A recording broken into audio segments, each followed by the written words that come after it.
ABC Actu. ABC Actu, c'est l'essentiel de l'information. ABC Actu, c'est la politique, l'économie, le social, la culture, la religion, la science, la technologie, le développement et les divers. ABC Actu, l'essentiel de l'information pour vous, FM Prêt.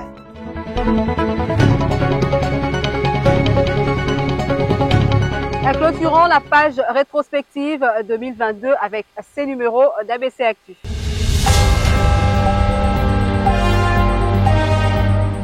Ouvrons ce journal avec le mouvement du 23 mars qui ont repris les activités militaires à l'est de la RDC, qui ont pris les contrôles de Bunagana et autres localités. Des affrontements entre le FARDC et M23 se déclenchent de pourparlers lancés. Et qu'en est-il de la situation à ce jour?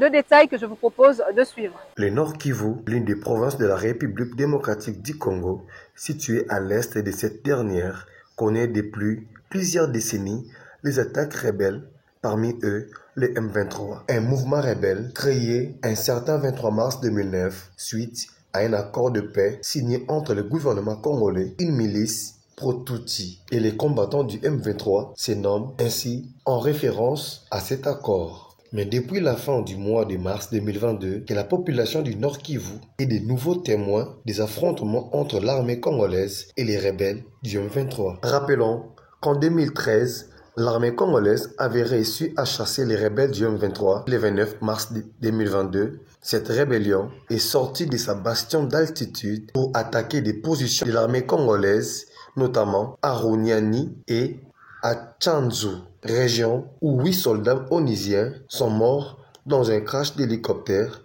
le 29 mars, crash qui ne reste à ce jour inexpliqué. Ces attaques ont fait déplacer environ 72 000 personnes de leur village en 8 jours seulement pour trouver refuge dans les localités voisines ou en Ouganda, où des milliers d'autres personnes se sont mises à l'abri en mars, selon les Hauts Commissariats aux réfugiés HCR. La raison, depuis le 22 mai, les combats entre les forces régulières de la République démocratique du Congo et les rebelles du M23 se sont accentués. Signalons par ailleurs que ces affrontements ont causé plusieurs pertes en vies humaines, car les rebelles du mouvement du 23 mars ont eu à massacrer la population congolaise dans plusieurs localités et villages du Nord Kivu, entre autres Kishiché, Kisharu et autres. Massacre qui a laissé tout un pays dans la désolation en perdant plus d'une centaine de sa population. Il est à savoir que le gouvernement congolais n'est pas resté silencieux,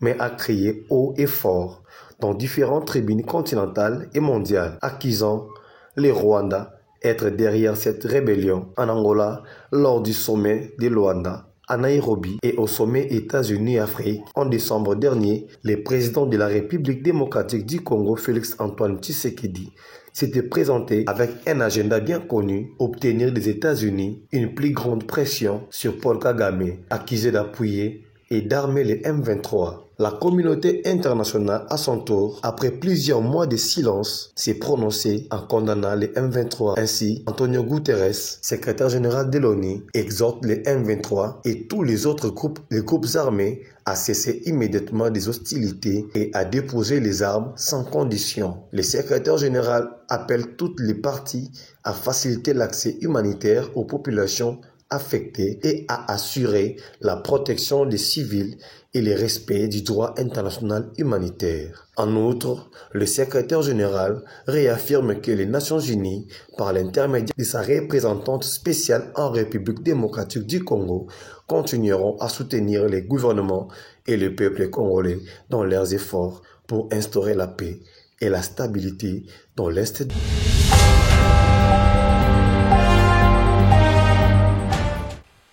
En 2022, plusieurs personnes ont perdu la vie via de drames causés principalement par des pluies diluviennes, certains à cause de l'inondation, d'autres encore par électrocution ou encore de massacres à main armée.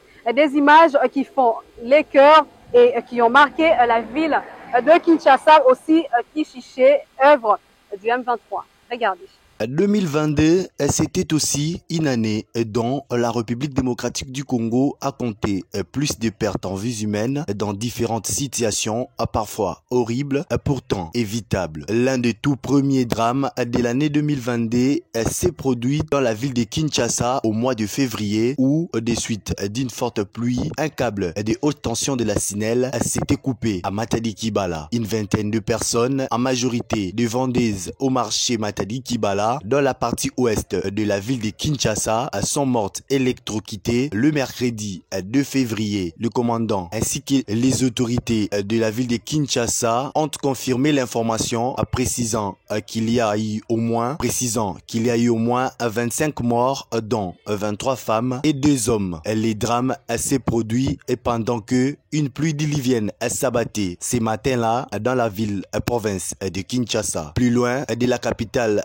congolaise, c'est le groupe rebelle terroriste du M23 qui s'émet la terreur dans la partie est de la République démocratique du Congo avec plusieurs crimes et massacres de la population congolaise, dont celui de Kishiché dans cette année 2022. Une enquête préliminaire des Nations Unies a confirmé que les M23 ont tué au moins 131 civils au cours des actes de représailles contre la population civile perpétrés le 29 et le 30 novembre 2022 à Kishiché et à Bambo, 2 villages du territoire de Rutshuru dans l'est de la République démocratique du Congo. Les autorités ont précédemment avancé un bilan de 272 morts. L'enquête préliminaire a été réalisée par le Bureau conjoint des Nations Unies aux droits de l'homme et la mission de l'Organisation des Nations Unies pour la stabilisation de la République démocratique du Congo, qui affirme parmi les 131 personnes victimes figurent 102 hommes, 17 femmes et 12 enfants. Selon le communiqué des enquêteurs, l'équipe d'enquête préliminaire a interrogé 52 victimes et témoins directs ainsi que diverses autres sources qui rapportent qu'à partir du 29 novembre au soir et tout au long de la journée du 30 novembre 2022, les membres du M23 ont attaqué le village de Kishiché et de Bambo dans la ville-province du Nord Kivu, brisant les portes, tirant sur les civils, pillant le bien et brûlant de maisons. Les victimes ont été exécutées arbitrairement par balles ou à l'aide des armes blanches. 8 personnes ont par ailleurs été blessées par balles et 60 autres enlevées. Au moins 22 femmes, 5 filles ont été violées, souligne le communiqué. Les drames qui ont caractérisé cette année 2022 laissent beaucoup de questions sur l'organisation de la vie quotidienne des Congolais sur plusieurs domaines sécuritaires, social, environnemental et bien d'autres. À Kinshasa, plus de 120 personnes ont été péries le mardi 13 décembre 2022 à Kinshasa dans des inondations provoquées par une pluie torrentielle. Selon le bilan provisoire du gouvernement, a décrété dans des inondations provoquées par une pluie torrentielle. Selon les bilans provisoires, le gouvernement avait décrété 3 jours de deuil national à partir du mercredi 14 décembre au vendredi 17 décembre dernier. Les inondations ont également causé d'importants dégâts matériels, submergés en début de matinée les grandes rues du centre de la mégapole d'environ 15 millions d'habitants. Selon les autorités, les victimes étaient à compter dans plusieurs quartiers et communes de la ville de Kinshasa, notamment dans des vallons où des habitations ont été détruites, des glissements de terrain. Une route essentielle à l'approvisionnement de la ville a été touchée. La pluie est tombée en abondance durant la nuit, a paralysé la capitale congolaise, a provoqué notamment un glissement de terrain dans un quartier périphérique qui a coupé net la route nationale numéro 1 menant vers l'ouest. Cette route essentielle à l'approvisionnement de la ville reliant la capitale au port fluvial de Matadi entre Kinshasa et l'océan Atlantique, des travaux ont été amorcés d'assaut pour rétablir la circulation dans ce coin du pays. 2022 est parti, mais la douleur de perdre ses proches dans les circonstances affreuses n'est jamais oubliée.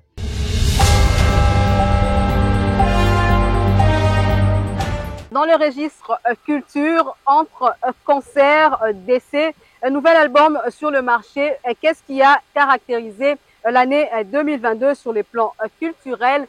un élément que je vous propose de suivre avec beaucoup d'attention.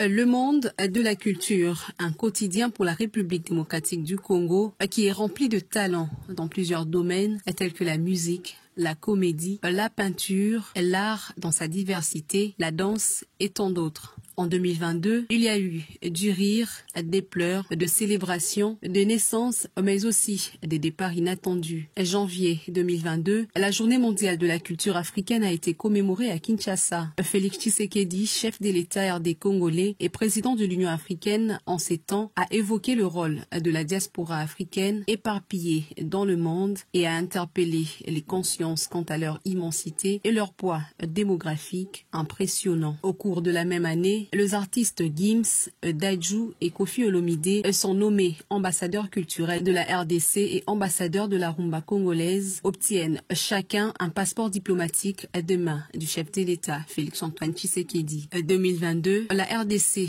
attend récupérer plus de 80 000 objets culturels à l'issue du processus de restitution, objets détenus à l'Africa Museum de Bruxelles en Belgique. La liste de ces derniers a été remise à la ministre de la Culture, Catherine Katungu, par le Premier ministre Sama Kondé le jeudi 10 mars, en attendant la mise en place d'une commission mixte RDC-Belgique pour la matérialisation de cette restitution. Autre activité ayant eu lieu en 2022, le festival Amani, né à l'initiative du foyer des jeunes des Goma depuis 2014. Le festival international de la rumba et de l'élégance a vécu du 30 juin au 2 juillet. Pendant 3 jours, les passionnés des arts et de la musique ont assisté à diverses activités culturelles à la place de la gare à Kinshasa.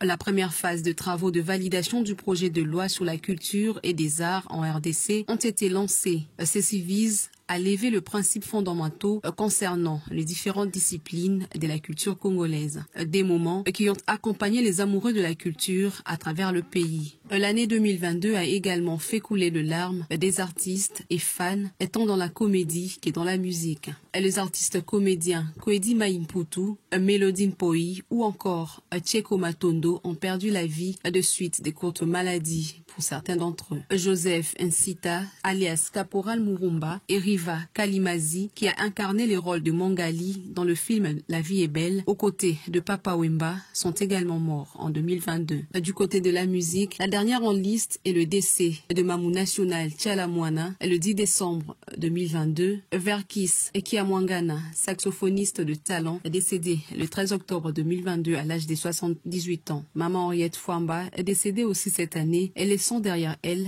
22 ans de carrière bien remplie. 2022 a aussi fait parler de l'arrestation de Ferregola le 3 juin 2022 pour une durée de 2 mois dans une affaire des violences. Ce dernier sera libéré le 15 août et reprendra ses activités, notamment pour la sortie de son album Dynasty. En parlant de concert à Kinshasa, enfin 2022, le Stade des Martyrs a réuni le 29 octobre le mélomane et fan de l'artiste Fally Ipupa et le 25 décembre ceux d'Héritier Watanabe. Des moments riches en couleurs en cette fin d'année, mais rappelons-nous du 30 juin 2022 où les clans Wenge, à nouveau réunis, avaient mis les feux dans le même stade de martyrs de la Pentecôte. Plusieurs tubes ont bercé et fait danser en cette année 2022, que ce soit dans la musique profane que religieuse. Mahadjabou Gospel avec ses poulains, avec des nombreux titres, tant dans l'adoration que dans la louange, Koffi Olomide avec son album Légende, Fally Ipupa, Moïse Mbiye et bien d'autres artistes. Il faut retenir que 2022 a été une année de nombreux défis et laisse des souvenirs épatants dans le monde de la culture. L'an 1 de la rumba congolaise en tant que patrimoine culturel immatériel sera célébré en grande pompe et 11 dates ont été retenues pour des événements qui se tiendront en 2023.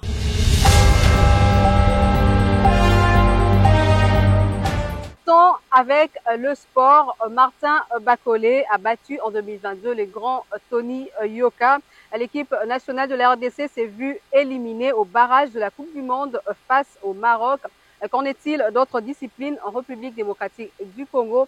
Et Franzila nous en dit plus. D'une manière globale, le sport congolais au cours de l'année 2022 n'a pas connu un éclat conséquent dans pratiquement toutes les disciplines. Dans cette logique, certaines disciplines ont essayé de sortir la tête de l'eau, mais sans résultat positif. Ce peu d'efforts constatés sont pratiquement le même vécu dans les années antérieures. Le financement est parmi les grands facteurs qui freinent le développement du sport en République démocratique du Congo, pourtant rempli de talents. 70 000 $ à présenter comme budget alloué au sport par l'autorité budgétaire que l'Assemblée nationale s'avère être insignifiant pour le développement du sport en RDC. Une réalité qui a engendré plusieurs conséquences négatives dont voici quelques-unes. Les pays ne présentent aucune infrastructure adéquate pouvant accueillir des compétitions majeures dans pratiquement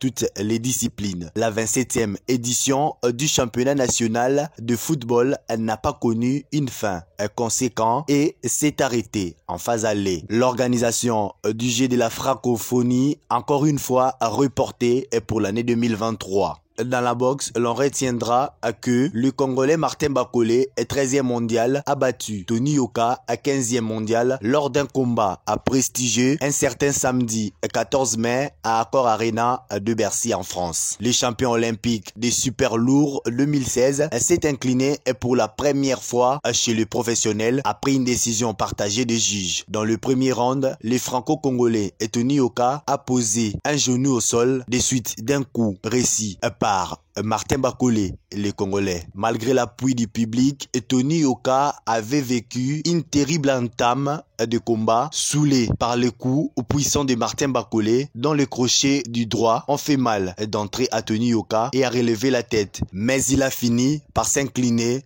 sur décision partagée des juges. Pour ces résultats, Martin Bakolé ainsi que son frère Junior Ilunga Makabu ont été décorés au rang de mérite sportif par les présidents de la République au cours de l'année 2022. Toujours dans le cadre de la boxe, Kinshasa a accueilli la journée internationale de boxe amateur organisée le 27 août dernier par l'UBA International Boxing Association. La question au cours de l'année 2022 est la qualification de 4 clubs congolais engagés aux interclubs de la CAF à la phase des groupes, 20 clubs en Ligue des Champions, Mazembe, Lupopo et les Denklem Motema Pembe en Coupe de la Confédération, a pesé dans la balance pour les bilans du football congolais en cette année 2022. Néanmoins, l'élimination de la République démocratique du Congo au barrage devant le Maroc était une des déceptions sportives de l'année dernière. Parallèlement, la seule piste de délivrance en 2022 restait la tenue effective des États généraux des sports congolais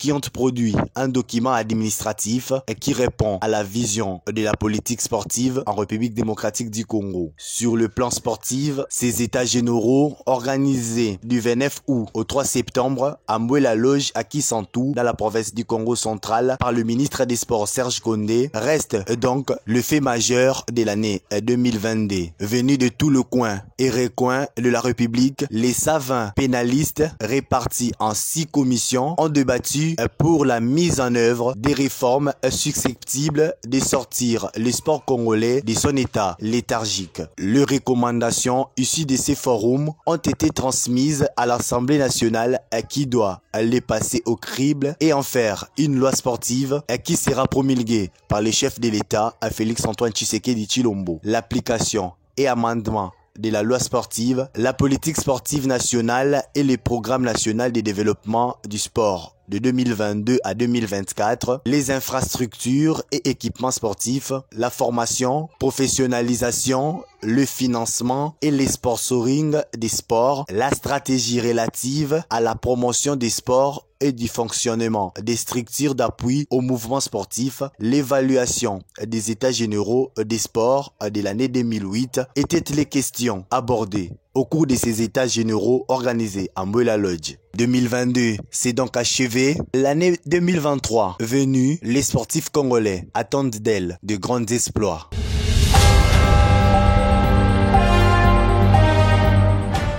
Voilà qui boucle avec cette grande page rétrospective 2022.